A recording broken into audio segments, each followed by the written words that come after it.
nervous because I'm here now. Hey guys, welcome into another episode of 410 Sports Talk. I'm James Haskell, along with my co-host Glenn Martin, and below us we have a new guest and friend of the show, James Carlson from Texans Unfiltered podcast, and we'll give him an opportunity, obviously, to talk about where you can find the stuff he's working on. But as we promised, as the season started, we're really trying hard to get a guest on from the media, from the opposing team of the upcoming week, and so we're going to get right into it here and talk about the Ravens-Texans Week 2 matchup, get some of James's perspective on what they're doing to prepare, how they feel as far as in the Texans community. So Glenn, I'll let you kick it off here. Cool. Well, thanks again, James, for coming on with us. What is the, from the outsider's perspective, Coach OBrien has made some head-scratching moves here, especially this past offseason. So I just got to know, what is the general consensus in Houston and around Houston of Coach OBrien? Coach or general manager? I guess both. General manager, nobody likes him at all. We try to be kind of what we do is, we kind of found a niche and saw that there was just like no positivity when covering the team. It was kind of like, hey, just make a Bill O'Brien joke here and there. So we really tried to like look at things from a film perspective instead of just going based off of roster moves and things of that nature. But, he's done some things. I mean, he made a move yesterday that was just head scratching, and it's like, it won't matter in the Ravens game, but you're just like, really another one. So, I mean, as a GM, excuse me, he seems to be a pretty good evaluator of talent when it comes to the draft. Last two drafts have pretty much been his. Looks like he's grabbed some talent. As far as moves and the roster, as a general manager, there's not a lot of faith in him, to be honest with you. And I think it's fair because I don't think we've seen the product on the field to match what we are looking for and the high expectations that come with having a top 5 quarterback in Deshaun Watson. So when you look at it like that, he's definitely fallen short from what our expectations are. And then as a head coach, he's a good head coach and then he's a bad head coach. He's not Harbaugh. He's not consistent. It's 1 week. We lost to the Chiefs, and out of nowhere, he could put together a great game plan and beat you guys, and everybody would just be shocked. That's pretty much what it comes with Bill O'Brien. We have a rookie offensive coordinator and defensive coordinator in Tim Kelly and Anthony Weaver. Not a great showing in week 1. Kind of treated it as a preseason game. So, honestly, the vibe on Bill O'Brien just in Houston in general is just not a positive one right now. Yeah, I was interested to see how you would answer that question, because naturally I thought you were going to answer that way, but I wasn't sure if there was like a core group of, fans that were wanting to be patient and believe in the process and things like that. But it doesn't sound like there's too many of those. Yeah, I mean, with 7 years, this is his 7th year. He only had a quarterback. Like I don't look at him having 7 years. I look at him as this is like his 4th year, basically, because of Deshaun Watson entering the league 4 years ago. Right. He had Brock Osweiler, Brian Hoyer, all the terrible quarterbacks. I don't know he went 9-7 and won the division with those guys. So I don't know a lot of head coaches that would have been able to do that. But then when you have Deshaun Watson at quarterback, the expectations skyrocket, because you do have a top 5 quarterback. You have a guy who his rookie year set the league on fire and has been consistent ever since. And he just hasn't met those, 24-0 lead in the divisional round and then 51 straight points, right? A good coach doesn't let that happen. Yeah. So let me follow up with this. As far as, DeAndre Hopkins goes, is the shock of losing him, it's week 1, the following season, has the shock of losing him worn off as of yet? Not in Houston. For us specifically, like I totally get where he was coming from. For me, the problem of dealing DeAndre wasn't necessarily just getting rid of him, but it was just the compensation in return, right? 28-year-old running back who hasn't had a good year in 3 years, who I think has potential and looked good Thursday night. But then, a 2nd round pick, we saw OBJ, even like 4 days later after DeAndre Hopkins, Stephon Diggs got shipped out for a ton of draft capital. And I would say DeAndre Hopkins is a better wide receiver than Stephon Diggs. So, I think it was more for me, the compensation. The city of Houston is ready for it to all be burned to the ground. Honestly, I've never seen it at this level before. They're pretty much rooting for a disastrous season in hopes that Bill O'Brien is gone. Wow. That's surprising to hear. Well, J.J. Watt at one point was maybe the biggest defensive star in the league. What is J.J. Watt now? Well, I can tell you right now, I'm not sure if you guys are film guys, but if you throw on the film weeks 1 through 6 last year, That was J.J. Watt in 2013-14. He got hurt, but he looked amazing. I think he ended up finishing top 5 in pressures and only played in 6 games last year. Wow. So he's still there. Thursday was the first time he put on pads since the divisional round. So in training camp, he didn't have he didn't practice. He didn't put pads on. He looked gassed. Wow. That's another issue with Bill O'Brien, I think, is just some more preparation. A lot of our new guys did practice with the team and things of that nature. So, but when it comes to JJ, I mean, he's still a ferocious defensive end. I would say he's probably still a maybe top 5, top 7 defensive end when healthy. But history shows us over the last 3 years that we're not going to get a full season from JJ Watt. We just haven't. And over the last 4, well, we did one time in the last 4, and he's still a great player. And the best part, this is kind of what made Texans fans happy as far as like one of the positives that came out of the Chiefs game was that we haven't seen JJ move around on the defensive line since probably 2014, 15. Yeah. Usually he would just play end. They'd usually find the best matchup for him and put him on that. Now he's playing over the nose. He'll play end. So he's playing interior, outside, which for me, as he ages, that's kind of what I'm looking for. As he is a disruptor, and you want him to have an impact on the play. So JJ is still a top-tier defensive player. I really don't care what people say. He really is. And unless you're watching the game, it's really hard to see it. But he's up there. Yeah, no, I agree with you. I think that's a great move for his longevity and to continue to get value out of him as a player, from a franchise perspective. Now, another guy we want to talk about on the other side of the ball is Laramie Tunsil. He's been paid very well to protect Deshaun Watson's blind side. But what about the other guys? How does the rest of the O-line look in your opinion, and what's your take on the O-line as a whole? So it's funny, coming into the season, we all were pretty optimistic about the offensive line. Through week 8 last year, they looked extremely good. Titus Howard looked like a great bookend right tackle opposite of Laramie. Nick Martin had his best career year after he got paid. And then we found this guy, Max Sharping, in the second round last year, who might be an all-pro left guard within the next 2 to 3 years. Extremely good. That right side of the line, though, from what we've seen so far, just in week 1, was a disaster. Our right guard, Zach Fulton, got destroyed by Chris Jones. Now, most people are going to get destroyed by Chris Jones, especially when you're left one-on-one. But the right side of the line didn't look good. Nick Martin didn't look good. It looked like they didn't really gel. And you have to wonder from a preparational aspect if that was more in regards to training camp and the reduced padded practices and things of that nature. But the right side is our concern for sure. The left side looks really good. And I feel confident in it. I think another week or two, I think this offensive line will be fine. Last year when we had Titus, Zach, and Nick in, they looked really good compared to what we're used to. And I think give them a couple weeks, they'll be fine. But, you guys are probably hitting us at the right time, to be honest with you.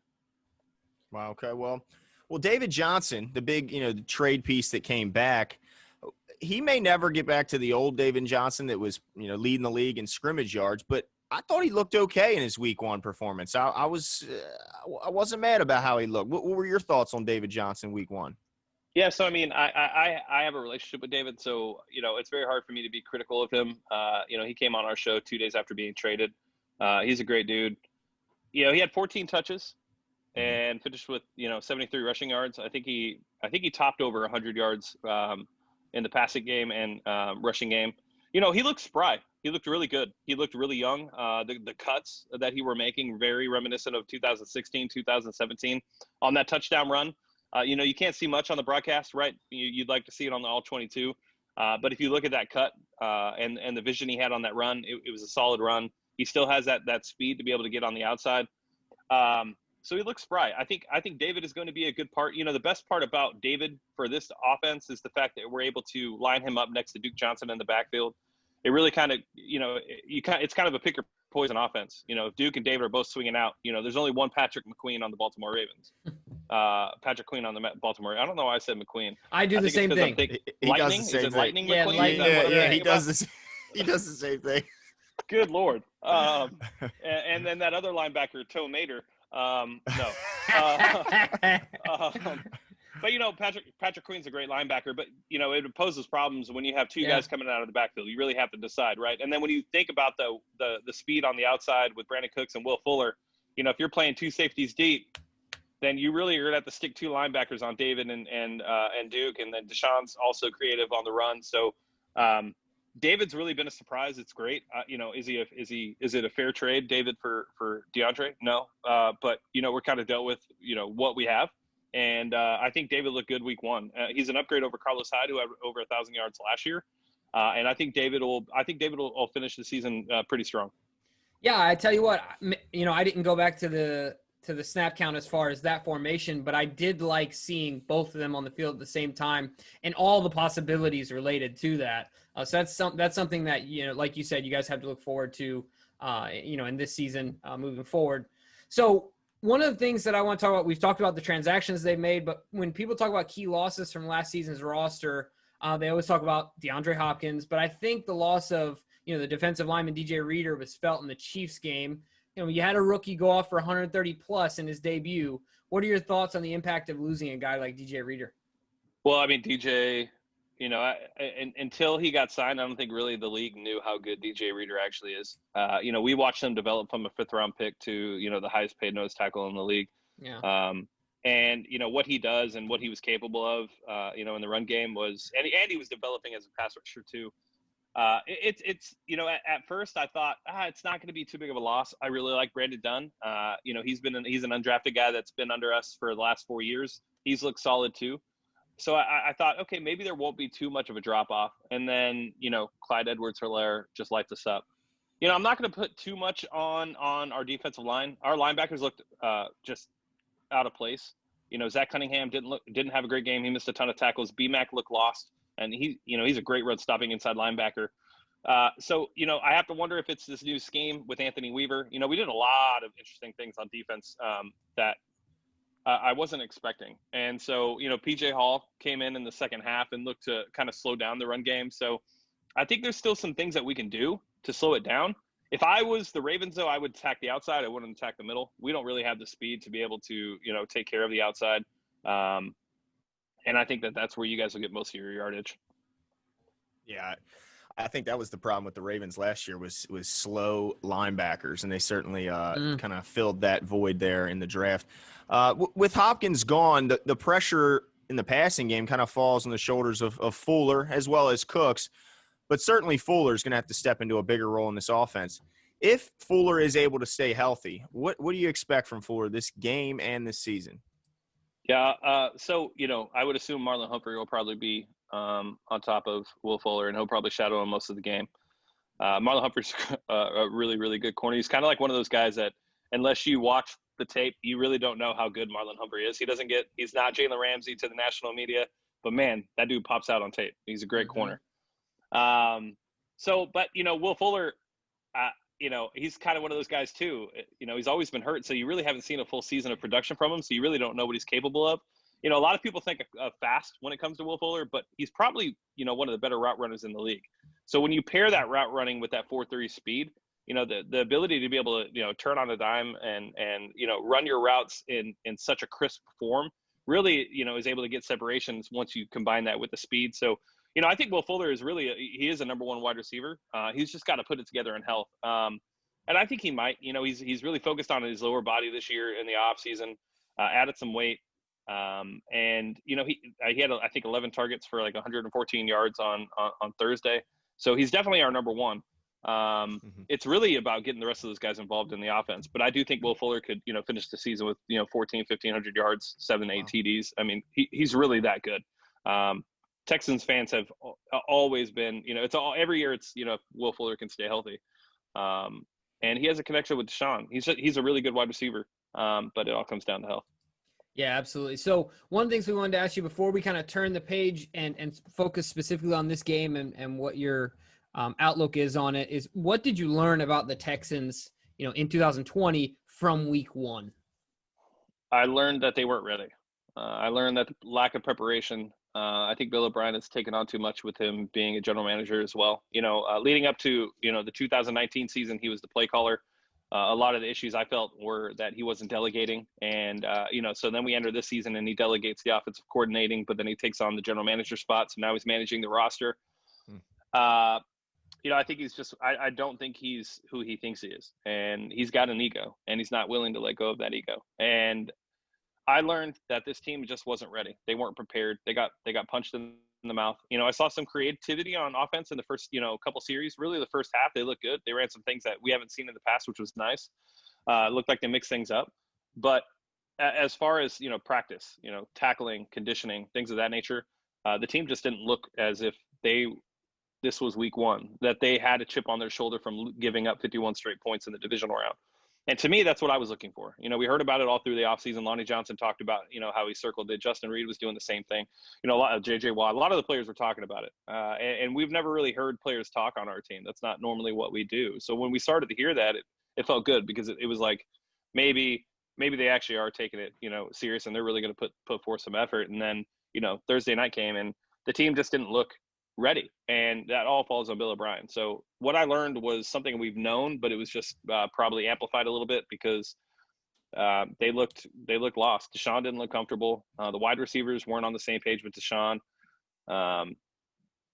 and yeah, the offensive line looked bad. Yeah, it was a tough opener.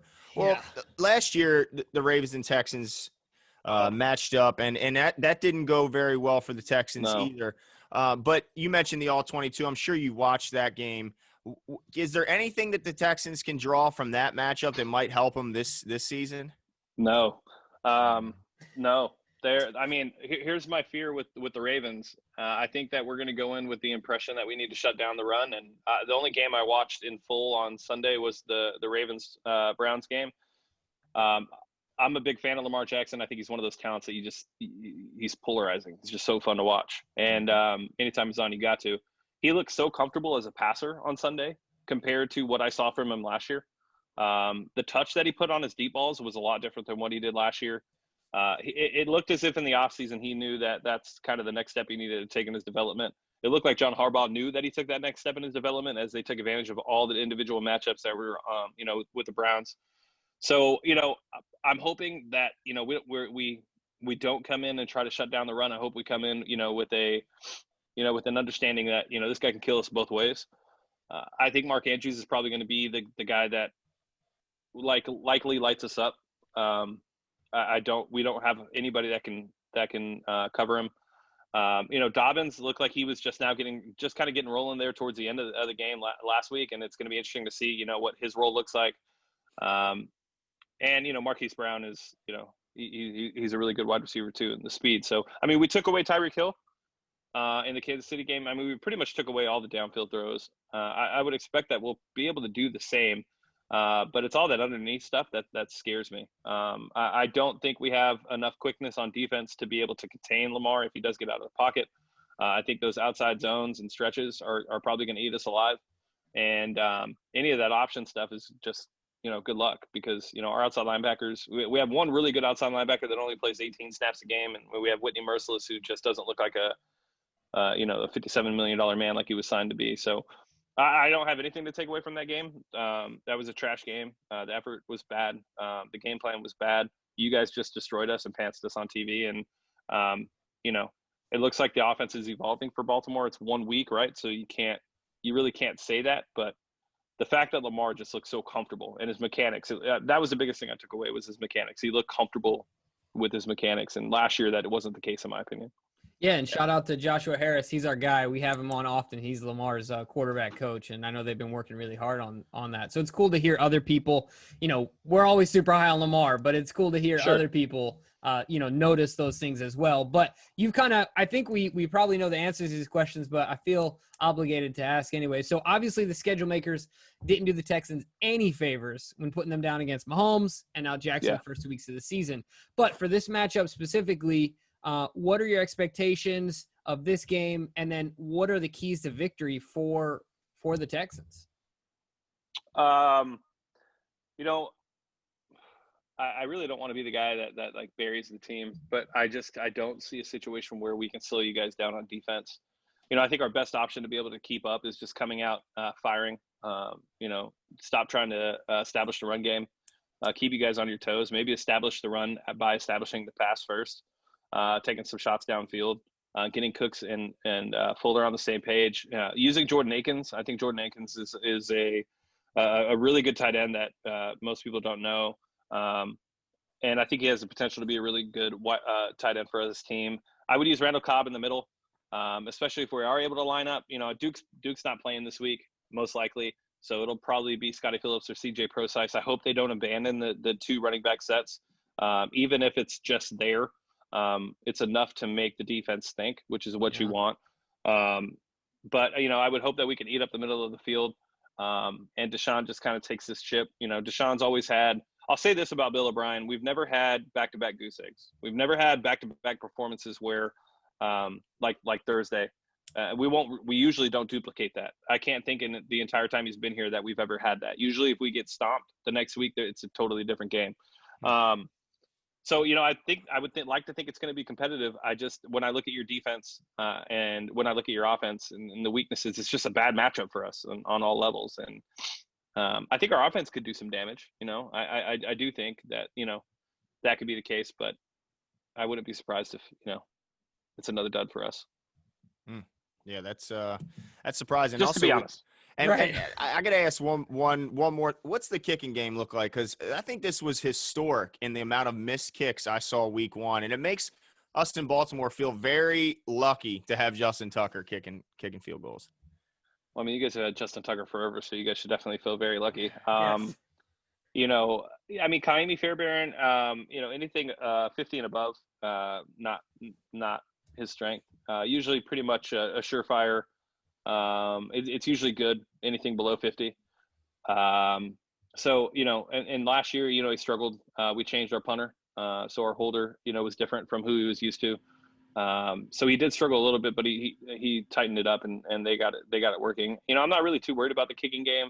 I think Kaimi's fine. We signed him to an extension. He's definitely been, clutch when we need him. Just those 50 yarders and above are where he struggles.